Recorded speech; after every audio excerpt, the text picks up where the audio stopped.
Good morning, everyone, and welcome to today's webinar and lunch and learn called Facilitating BYOD Classrooms and Ways and Tips and Tricks on how to figure stuff around a BYOD classroom. In today's webinar, we'll figure out what a BYOD classroom is, some pros and cons around it, some stats around BYOD and how it's picking up in the world nowadays, some reasons why it's not working in our classrooms, and some tips and tricks on how to manage them like an absolute professional pro that we are. Hello, my name is Yash, and I'm a faculty at Conestoga College. I also love giving presentations, and you can always find me on the mentioned email address. If you have any questions, I would love to offer any kind of help that I can. So let's come to the point right away. What is a BYOD classroom? Why is BYOD so important? And why is it something that I, as a as an educator in the 21st century, cannot ignore? A BYOD, just pronounced the way it is an abbreviation for Bring Your Own Device. BYOD classrooms is a term that is used by schools and modern learning institutions to define a classroom environment where students are allowed to bring up their own personal smart devices into the classroom and connect to secure institutional networks in order to share information, in order to learn, and so on. So these smart devices could range anything from a laptop to an iPad to a smartphone to a tablet PC or any of that sorts. Open Colleges is an institution that did some research around how BYOD, how 21st century classrooms typically look like, and based on some research, they've come up with some kind of statistics for us to look into. Now you can look into the chart that has been provided, and if you can probably see my mouse pointer as well. On the top right side, it is talking about how 76% of their survey takers agreed that they are adaptive to new and diverse learning styles that are very different, that could be very different from the conservative blackboard teaching.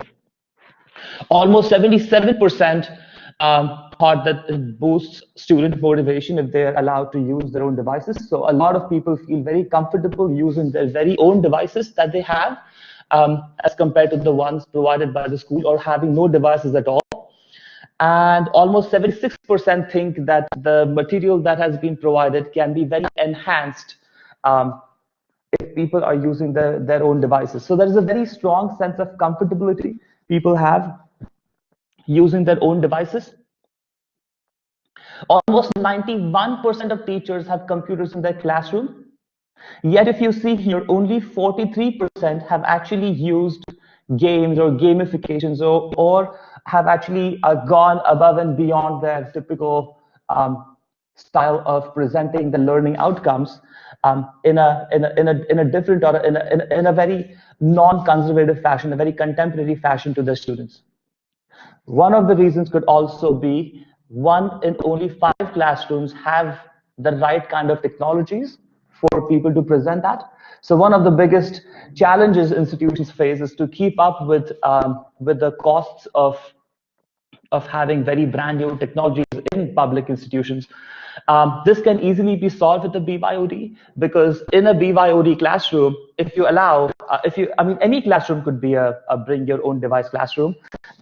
If you allow students to bring their devices to the classroom, the good part is that the chances of people having their own devices, which are a lot more advanced and a lot more newer, is a lot higher than having public institutions invest in technologies. It is hard to keep up with the trends of modern technology. hence that can easily be solved with a BYOD classroom. The trend of more than 25% of the textbook market going towards e-texts, and this was 2013 research. So by 5 years have passed, and I'm pretty sure the number has gone way up higher. And even in 2013, if you can see, about 6 in 10 students have already used or are currently using a digital textbook. So paper-based textbooks and workbooks are slowly getting out of, I would say, slowly getting out of fashion. A huge bunch of, about 80% of college professors somehow have a social media footprint out there, as compared to only 29% of teachers who do.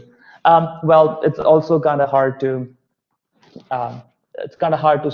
avoid, like hard to police preteens, and hence it just makes sense for adult learning institutions to have a strong social media footprint out there.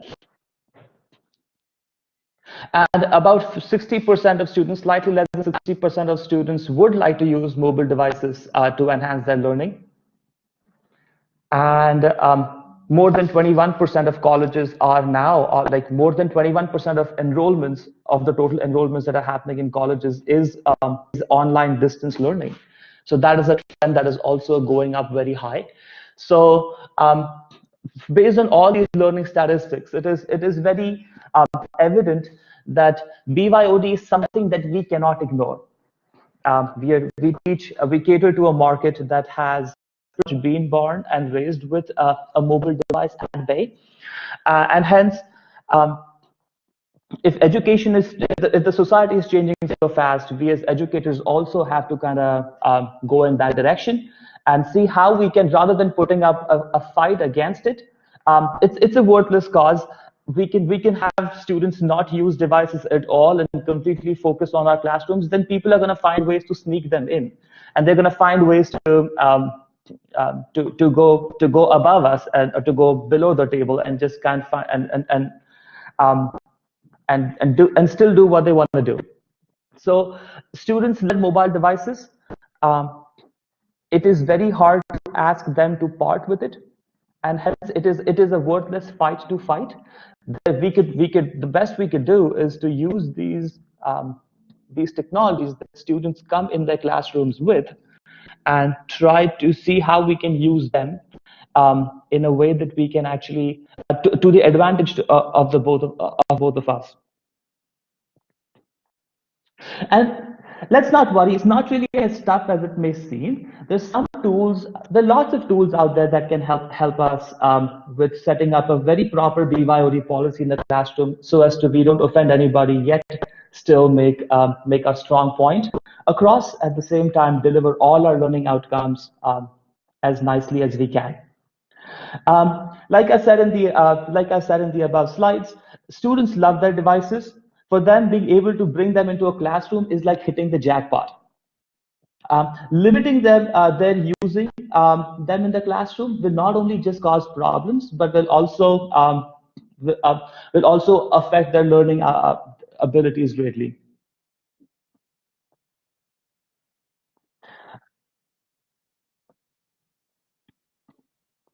And some common challenges that we face in a BYOD classroom usually comes from, now there was some research done by certain scholars out there. Mishra and Kohler in 2013 publication looked very purposefully at how modern technology classrooms affect student learning. And some of the challenges people face in classroom, some researches like made by Statler in 2011 also suggested some very strong concerns about BYOD classrooms. Now you can see one of the initial concerns mentioned in Stagger's publication is the fact of inequity. Some students are just blessed with having stronger technical backgrounds as compared to others. They have better devices. They have all the newer technologies, and hence affluent students can have a very strong but an unfair advantage, as they are more likely to succeed in certain courses than others who have no devices or perhaps not even the newest ones. So when you look at these classrooms, a strong policy that you can make around is to have a strong class composition around you. In a BYOD classroom environment, if you guys are allowing students to bring their own devices, class composition you can look at. Like what I do in my classrooms is I use like a little polling tool called Kahoot to quickly take a poll on and see how many students have what kind of devices on them. What I discovered was that more than 85% of my classrooms had some kind of handheld devices on their phones, maybe a phone or an iPad or something. They had some handheld device, and they would bring that to the classroom all the time. So I would always design my class plans and design my learning outcomes, like delivery of my learning outcomes according to what devices they come with. I also made sure that activities employing the use of personal devices would never be tied to a grade. Um, this would eliminate any kind of grade-based advantages to a particular device. I like to keep extra devices at hand. Conestoga somehow offers students to lend, to kind of like to borrow a particular, like an iPad or even laptops sometimes. So you can always look around. Maybe the public libraries in the town also allow students to loan out smart devices for a little bit if they ever wish to use. Any whole class utilization of a BYOD structure should always be patterned around group work. So I always make sure the students were encouraged to share devices as they fit need of the activity. For example, if you're using some kind of game-based software for Kahoot or a test review, it's never based on a grade. It is simply just an exit ticketing system for me to make sure that I have delivered my learning outcomes for that particular class. I just make them go on their computers provided by the school or their smart devices. They can connect to like a polling app and answer a few questions. This established an expectation that devices were not meant for, were only meant for the good of the classroom community and not just a couple students. So at any point of time, if students feel the unfairness, then our BYOD policies would probably start falling apart.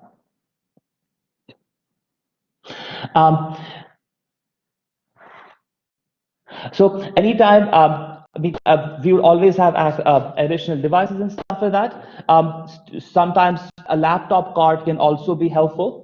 Just imagine a laptop card to be something like in those very 90s classrooms where teachers would come with a VCR and a TV on a cart, and they would just drag that into a classroom and have a movie afternoon or something like that. So laptop carts is a good way of just having a laptop somewhere on a little cart and just having it go around the class. If somebody needs it, they can always use it. The most important point to avoid inequity that enshrines with the BYOD is to make sure that we are practicing strong inclusion. Alongside establishing general expectations for personal devices, I had to have had some good conversations with my students throughout the year about equity when it comes to having devices at hand and connecting them to learning outcomes. It is not possible to exercise 100% equity. We are being very naive when we talk about 100% equity. Even without devices, there are going to be some socioeconomic backgrounds, and that could affect the way people look at it. However, encouraging group work when it comes to having assignments or having learning outcomes assessed through some kind of BYOD technology around there. Not attaching a lot of grade or trying your best to not attach grade to any kind of BYOD exercises at all could be some very strong ways that you can actually avoid this inequity problem as talked in Stagger's publication in 2011.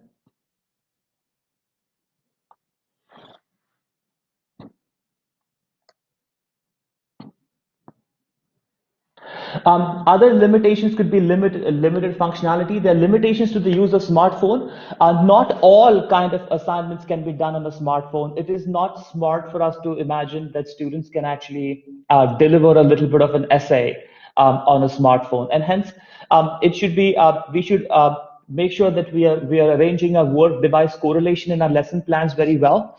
That make sure that students, if our classroom is very BYOD dependent, then those assignments are such that work around people having that kind of devices at hand too.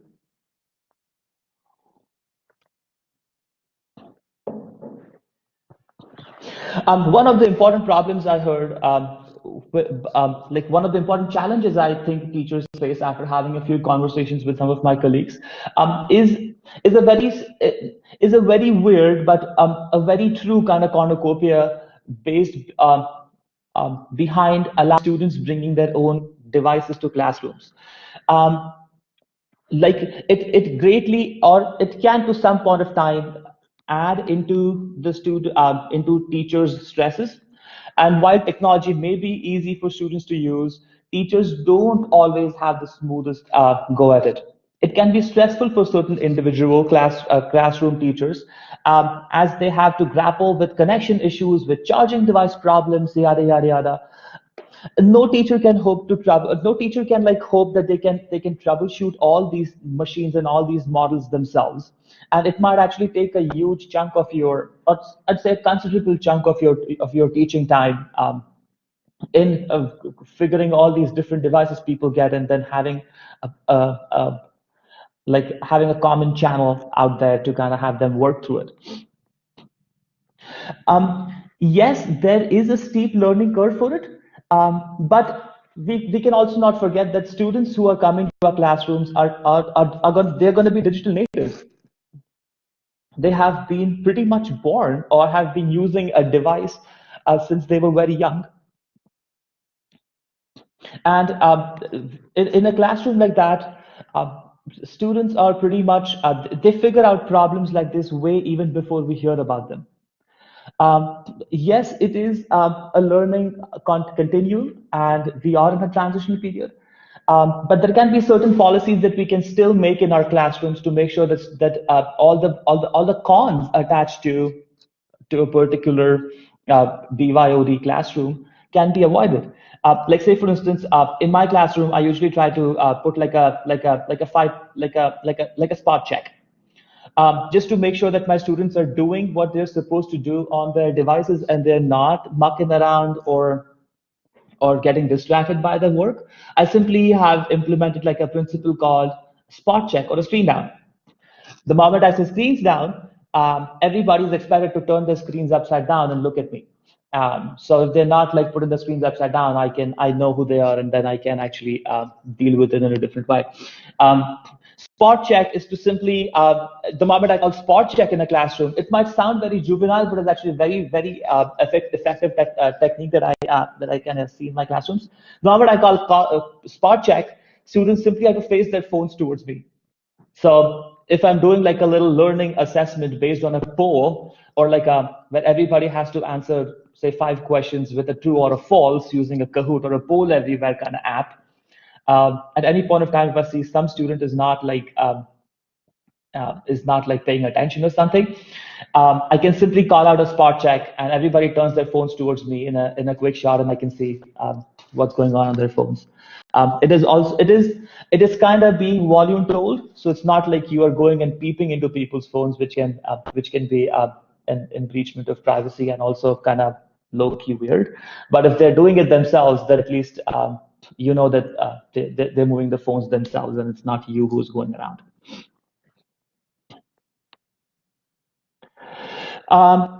A couple other policy changes I have made is to just simply walk around. If people are using their devices, if somebody has to be distracted, even in a very 80s or 90s classroom in our childhoods, if you remember, if we had to be distracted in our classrooms, we would be distracted.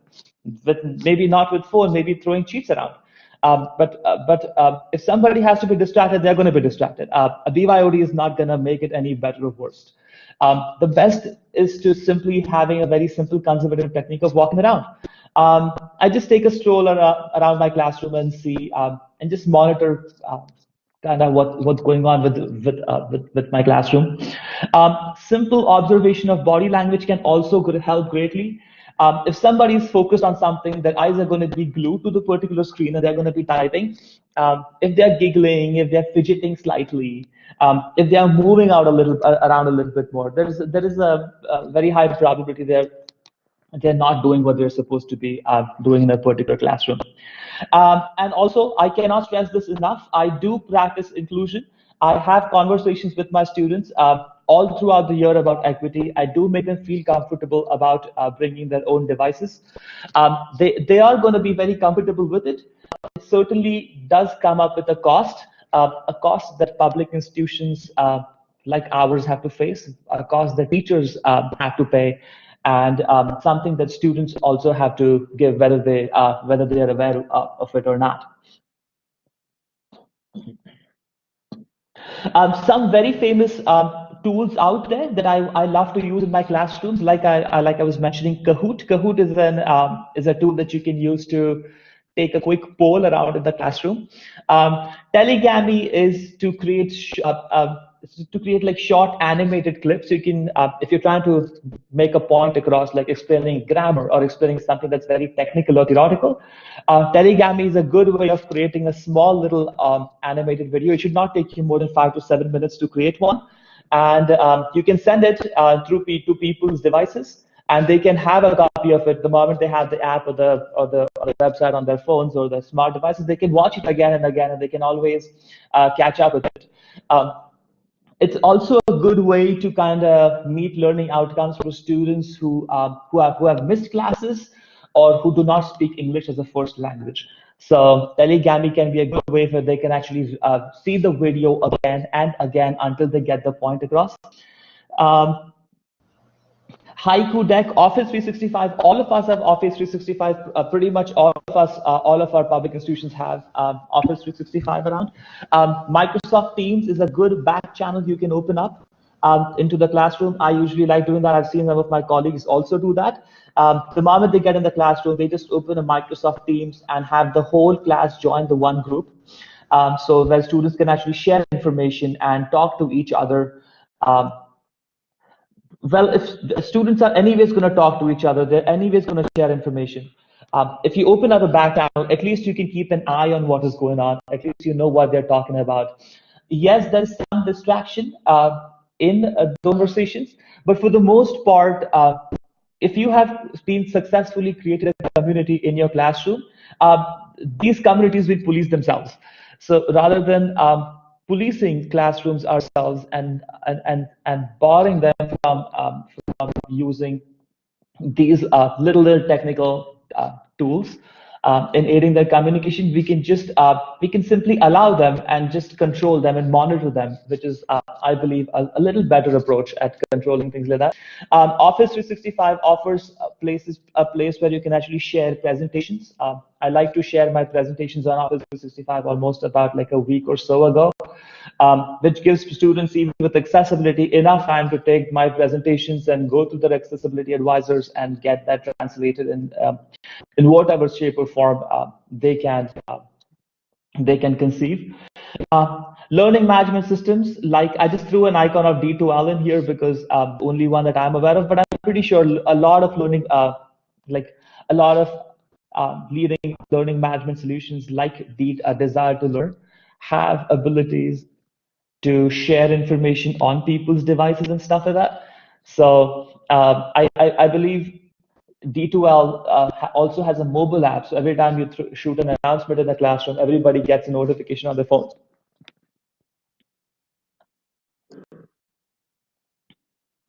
And something really quick you can start right away, like from the very next class that you have, without trying to come up with a very strong policy or putting too much thought into it, is to get a quick 5-point action plan. So if you have your notepad, you can simply pull it out, and so you can simply try and put this together and you can start right away. The process is very simple to have a very simple policy on the go. I start with communication. I inform parents, well, not parents anymore, but students of the BYOD expectations I have. The fact that they're allowed to bring their devices, but that you're going to stroll around and you're going to see what's going on, and you will ask them to put their screens down, and you will ask them to kind of quickly make a show, and they would have to show you what they're doing on the screens. Um, I do separate work out. Rather than stopping people from putting devices, I also communicated very clearly that classrooms would have to have a separate would have to have a chunk of time where they would have to put their devices away and they would have to focus on what's going on in the classrooms. And already clear that not a lot of learning outcomes would be connected to BYOD, so which would eliminate any kinds of inequity problems happening in the classroom. Um, so a lot of times I've seen I don't do this in my class myself, but I've seen some of my colleagues do that. They have a locate method.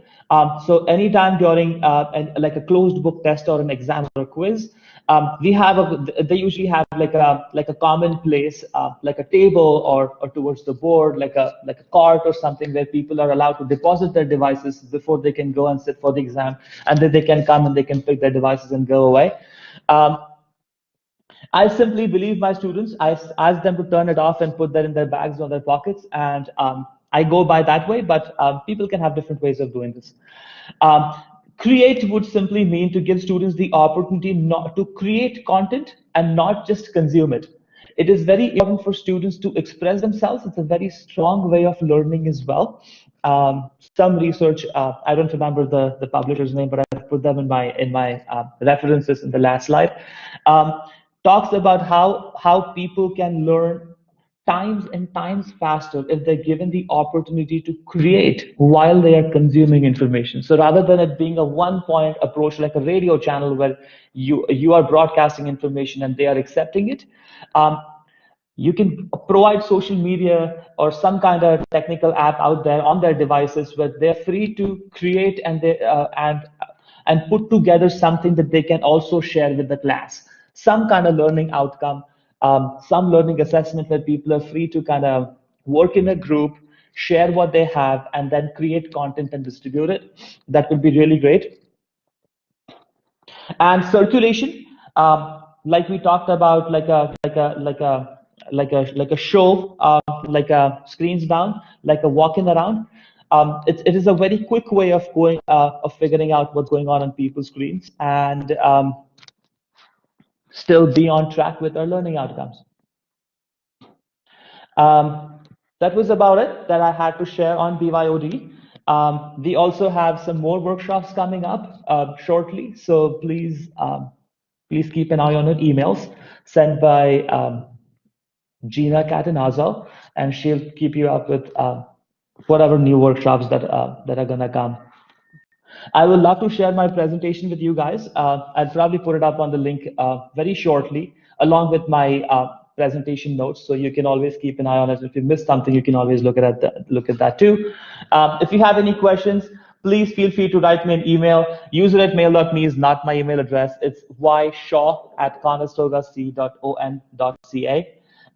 Here is a list of references. I'm just going to pause here for a split second and have you go through it if you'd like. If something got your attention and I did not cover it very well, you can always go to the actual research and read a little bit about it. Thank you very much. It was really fun talking to you guys, and I'll see you guys in the very next lunch and learn.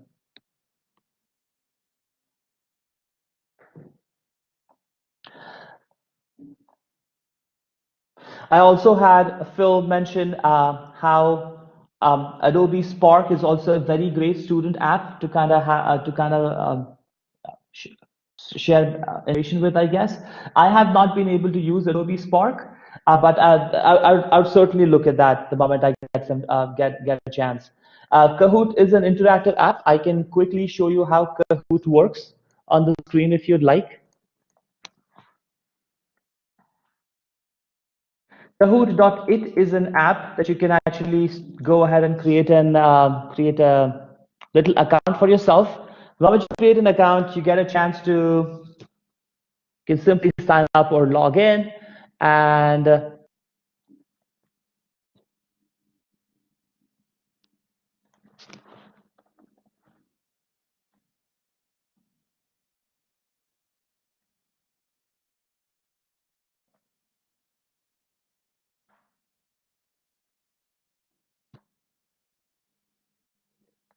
You can go and create a survey, or you can simply create, oops, sorry, I kind of messed it, 1 second.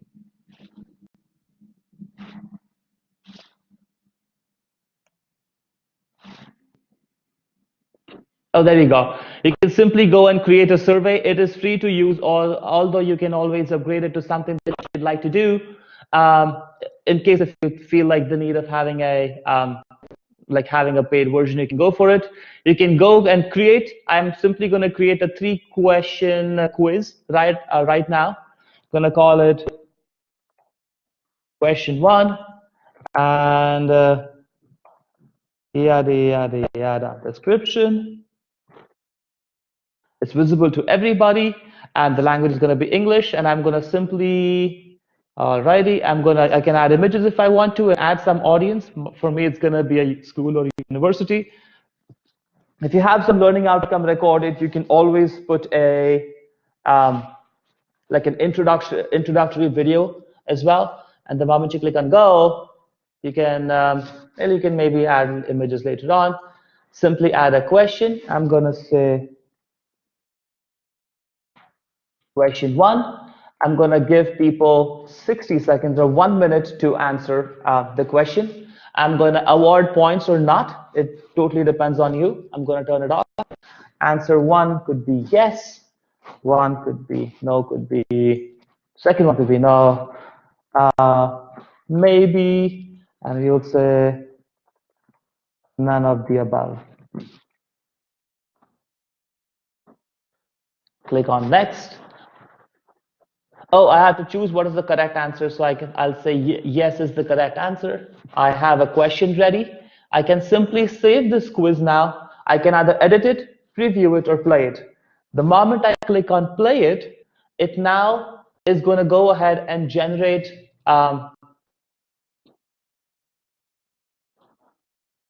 there you go. I can use a team mode for the entire classroom. The moment I do that, it's going to get into my team, and now it's going to generate a pin for me that people can now connect. To. So there you go. The pin has generated, and it's probably got some kind of a video game voice. I'm going to simply go to an incognito window, and I'm going to try Kahoot.it. Now, Kahoot.it is a tool that can be used to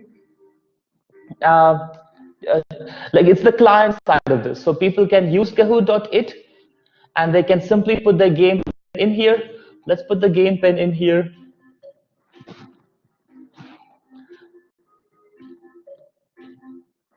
Oops, sorry. I'm gonna move this to one side and have the other side go as this. So now we can see both the screens, the one that the teachers see and the one that that the classroom can see. I can put in my pin. I enter it now. Please be mindful that this can go from any. It can go on iPhones. It can go on iPads. It can go on laptop computers. It can go on any kind of smart device, including college computers that you have. I'm gonna give it a team name. Let's call it Yash. Then I click OK. The moment I register myself, you will see me here. You will see who has committed. My nickname is bad, so I'm probably gonna say. It thought I was kind of swearing. So, all right, there you go. I'm gonna give myself a nickname, and I got nicknames now. So rather than my name, it's gonna show me a nickname. And the moment your classroom has now, you can now wait for a little. Everybody joins in. And when everybody has joined in, you can simply click on start, and now you'll see your very first question. Now the question will show up on your screen. You can always present this to the whole classroom. That's my question. People can either say yes or a no or a maybe or none of the above. So after 1 minute, it's going to give me 1 minute to read the question, and now I can make an answer, either a yes or a no or a maybe or a none of the above. Let's try and answer a wrong answer, none of the above, and it said it was an incorrect question. Only 1% joined, and now it gives me a little bit of a table and shows me how many people got it right. So if I'm having like a little exit ticketing kind of teaching strategy in my classroom, I can always have an exit quiz where before leaving the classroom, students can always look at a little bit of can play a little bit of a quiz game. It's a fun game. People answer questions this way. Makes them feel like they're playing Who Wants to Be a Millionaire kind of thing. And and you know how many people got it right. So there is something you want to repeat or something you haven't done it right. You can always look at that little. You can always look at the chart and you know exactly what's going on with your classroom. So this was how Kahoot works. So you can always look at Microsoft Teams similarly as well in your own free time. And I'd love to hear from you about how your BYOD is going on in your classrooms. Please don't hesitate to write me emails if you need anything else. Thank you very much for your time and have a good, icy week ahead.